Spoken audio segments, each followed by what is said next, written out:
Back to another vlog. म सुभाष मलिक हजुरहरूलाई स्वागत गर्दछु तपाईँको आफ्नो युट्युब च्यानल नेपाली मिनिजोमा। सो गाइज आज हामी यो प्यारोटलाई एक्सचेन्ज गर्न जाँदैछौँ, किनभने यो दुईटै हामीलाई फिमेल दिएको छ। त्यही भएर आज हामी यो एक्सचेन्ज गर्न जाँदैछौँ। सो हाम्रो प्यारोट यहाँ प्याक भइसकेको छ। अब सुरेश उता बाहिर गएको छ। सुरेश आएपछि उसले मलाई बस स्ट्यान्ड छोड्छ, त्यहाँदेखि म त्यो अङ्कललाई एक्सचेन्ज गर्न जान्छु र यसको डिटेल म अगाडि हजुरलाई दिन्छु। र सुरेश पनि रेडी भइसकेको छ। अब उसले मलाई बस स्ट्यान्ड छोडिदिन्छ, त्यहाँदेखि काममा जान्छु।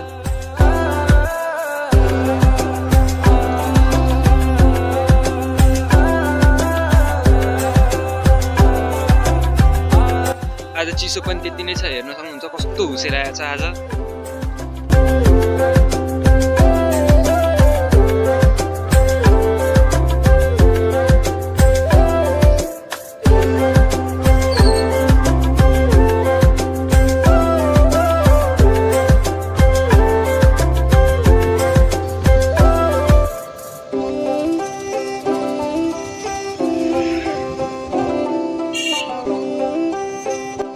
सो हामी पनि अब यहाँ बस स्ट्यान्ड आइपुग्यौँ। अब सुरेश कामतिर जान्छ अनि म गाडीमा चढेर हजुरहरूलाई त्यहाँ पुगेर अरू डिटेल्स दिनेछु।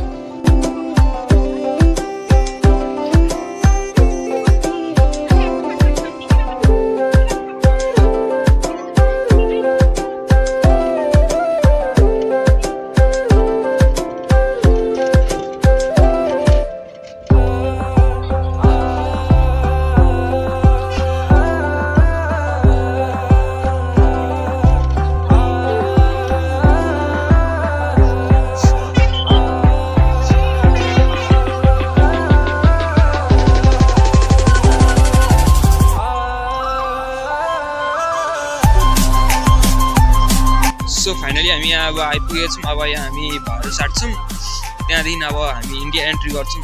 सो पहिला म यहाँ भाडा साटेर त्यसपछि म यहाँ स्टार्ट गर्छु भिडियो। यहाँबाट हामीलाई हिँड्दै जानुपर्छ, किनभने यहाँबाट अटोले भने आदिपुरमै छोडिदिन्छ, त्यहाँदेखि हिँड्दै जानुपर्छ।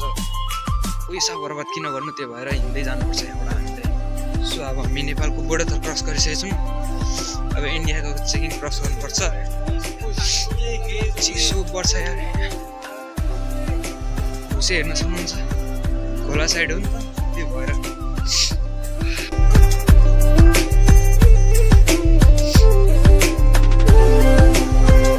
फाइनली हामीले भन्सार पार गरिसकेको छौँ। अब त्यहाँ भन्सारमा भिडियो बनाउनु मनाइ थियो, त्यो भएर मैले त्यहाँ तपाईँहरूलाई होइन कि भन्सारमा के कसो हुन्छ भनेर त्यहाँ जन्मदर्ता पहिला फोटोकपीहरू लिएर जानु, अहिले डाइरेक्ट यस्तो बनाएको छ कि ओरिजिनलै लिएर आउनुपर्छ। मैले झन्डै ओरिजिनल लिएर आएको थिएँ, नत्र मलाई घर फर्किनु पर्थ्यो। सो आज त्यो बडवाला अङ्कलको दोकान छैन, आज यही लगाउनुहुन्थ्यो, आज ढिलो लाउनुहुन्छ होला। यहाँबाट धेरै मान्छेहरू त पानी टिङ्की आउँछन् सामान किन्न। यहाँ दमकको बिर्तामोड, यहाँ चन्द्रगोडी, धुलाबाडी, काकरटाको मान्छेहरू आउँछन् कि यहाँ सस्तो पर्छ नि त सामानहरू। अब हाम्रो नेपालमा त थाहै छ तपाईँहरूलाई कस्तो महँगो पर्छ सामानहरू। अब यताबाट लग्यो भने हामीलाई फाइदा पनि हुन्छ, त्यो भएर मान्छेहरू धेरै आउँछन्। यो जाडो भएर आज त्यति साह्रो बजार लागेको छैन, नत्र पुरै भिड हुन्थ्यो यता। फाइनली हामी होइन यो बडवाला दाइकोमा आयौँ होइन, कति 2 घन्टा पछि पर्खेर त्यो दाइ आउनुभयो। त्यहाँदेखि त्यो दाइसँग हामीले मेल कन्फर्म गरेर अनि लियौँ। हामीसँग 2टै मेल रहेछ, अनि एउटा दिएर हामीले अर्को चेन्ज गराएर अनि लिएको। सो मैले यो दाइसँग एउटा कारण पनि सोधेँ कि मैले लिएको यो 2 महिना भइसक्यो तर पनि यो ब्रिडमा आएको छैन। अनि त्यो दाइले भन्नुभयो कि उसलाई अब 1 वर्ष लाग्छ अरे, अनि अब नयाँ पेयर लिँदाखेरि घरमा राख्दाखेरि अरे, त्यही भएर 1 वर्ष लाग्छ अनि मात्र ब्रिडमा बस्छ अरे। अब वेट गरौँला हामी। सो गाइज म यो हजुरहरूलाई अहिले यो बर्ड हेराउँदिनँ, यो बर्डमा हजुरहरूलाई हाम्रो अर्को भ्लगमा हेराउँछु, किनभने गाइस कसैले लाइक सेयर एन्ड सब्सक्राइब गर्दैन यार भिडियोलाई। सो हजुरहरूले like share comment and subscribe गरिदिनु होला। र म यो हजुरहरूलाई यो बर्ड अर्को भ्लगमा हेराउँछु है। सो गाइस अब म घर फर्किँदैछु होइन, जिउ पनि गलिरहेछ हिँडेर। सो म भिडियोलाई यही एन्ड गर्न चाहन्छु। सो हजुरलाई यो भिडियो राम्रो लाग्यो भिडियोलाई लाइक सेयर एन्ड कमेन्ट गरिदिनु होला, र हाम्रो यो च्यानललाई सब्सक्राइब पनि गरिदिनु होला।